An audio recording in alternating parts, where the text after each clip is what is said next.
शरद पवारांनी इंदिरा काँग्रेसची साथ तोडून दवे पक्ष आणि जनता पक्षाच्या मदतीने राज्यात पुलोदचं सरकार स्थापन केलं होतं। शरद पवार यांच्या पुलोदच्या ह्या प्रयोगाने काँग्रेसचे श्रेष्ठी चांगलेच दुखावले होते।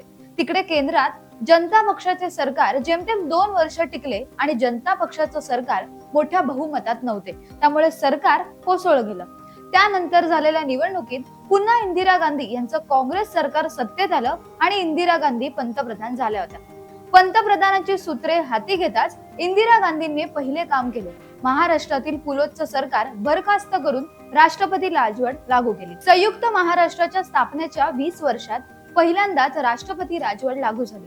4च महिन्यात विधानसभेच्या निवडणुका झाल्या आणि तब्बल 186 जागा जिंकत काँग्रेसने एक हाती बहुमत मिळवलं।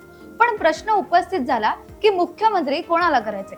वसंतदादांचे नाव पुढे आले, पण विधानसभा निवडणुकीचा तिकीट वाटपात संजय गांधी यांच्या सोबत महत्वाची भूमिका बजावणारे बॅरिस्टर AR अंतुले यांच्या नावावर पक्षश्रेष्ठीने शिक्कामोर्तब केला। महाराष्ट्राचे 7वे मुख्यमंत्री म्हणून बॅरिस्टर अब्दुल रहमान अंतुले या अल्पसंख्याक समाजातील नेत्याने शपथ घेतली।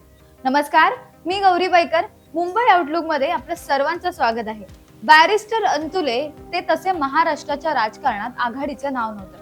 1962 पासून सलग 3 वर्ष निवडणूक त्यांनी रायगडच्या श्रीवर्धन मतदारसंघातून जिंकल्या होत्या। वसंतराव नाईक यांच्या 1969च्या मंत्रिमंडळात ते राज्यमंत्री झाले।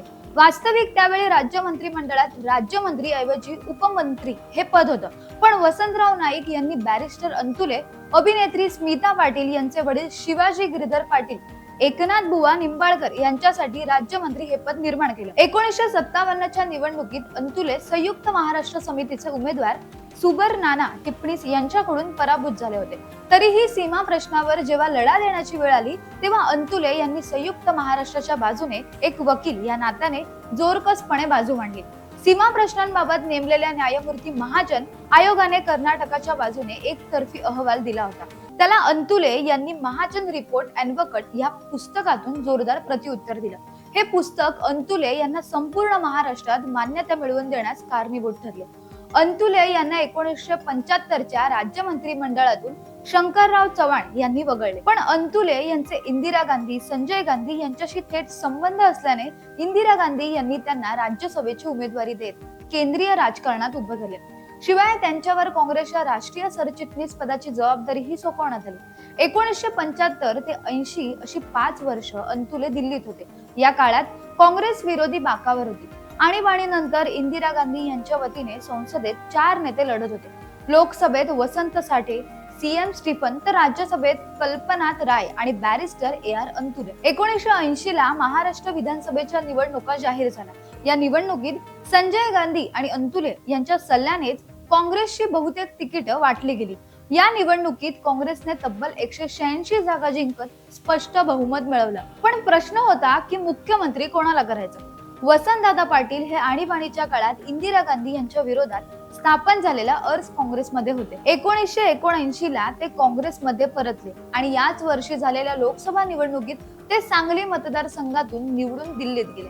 विधानसभा निवडणुकीनंतर वसंतदादांना आपल्याला मुख्यमंत्री केले जाईल अशी अपेक्षा होती, पण संजय गांधी यांनी अंतुले यांना पाठिंबा दिला।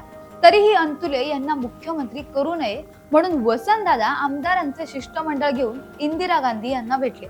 इंदिरा गांधी यांना दादांनाही दुखवायचं नव्हतं, म्हणून त्यांनी AP शर्मा यांना निरीक्षक म्हणून मुंबईत पाठवण्याचा निर्णय घेतला। पण संजय गांधी यांना काहीही करून अंतुले यांनाच मुख्यमंत्री करायचं होतं, त्यामुळे संजय गांधींनी शर्मा यांचे विमान मुंबईत येणार नाही याची व्यवस्था केली आणि अंतुले मुख्यमंत्री झाले। अंतुले यांच्या रूपाने कोणाला पहिला मुख्यमंत्री मिळाला, पण अल्पसंख्य असण्याचा त्यांना रस्त्याने त्रास सहन करावा लागला। अंतुले हे धडाडीचे नेते होते, त्यांची निर्णय क्षमता अफाट होती। अनेक वर्ष रखडलेली सिंधुदुर्ग आणि लातूर जिल्हा निर्मितीची मागणी त्यांनी मार्गी लावली।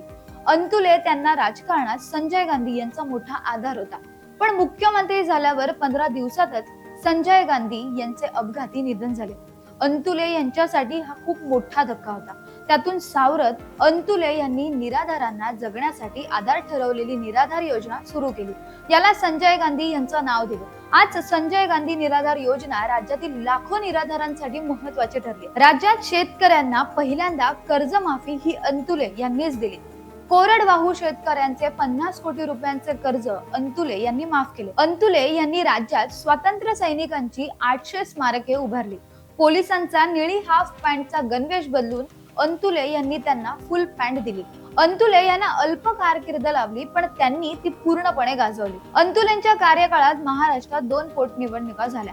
एक होती धुळे लोकसभा मतदारसंघाची आणि दुसरी अकोला जिल्ह्यातील बाळापूर विधानसभा मतदारसंघाची. या दोन्ही ठिकाणी काँग्रेसचा उमेदवार पराभूत झाल्यास मुख्यमंत्री पदाचा राजीनामा दे असं सांगणाऱ्या अंतुले यांनी दोन्ही उमेदवार जिद्दीने निवडून आणले. पण त्यानंतर 15 दिवसातच त्यांना मुख्यमंत्री पद सोडावे लागले. अंतुले यांनी ह्या काळात इंदिरा गांधी प्रतिमा प्रतिष्ठान स्थापन केले होते. हे प्रतिष्ठान माध्यमे आणि विरोधकांच्या टीकेचे धनी ठरले. त्या काळात राज्यात सिमेंटची टंचाई निर्माण झाली होती. हा विषय त्यांच्या राजकीय विरोधकांनी पद्धतशीरपणे वृत्तपत्रांच्या माध्यमातून प्रतिभा प्रतिष्ठानशी जोडला. प्रकरण न्यायालयात गेले.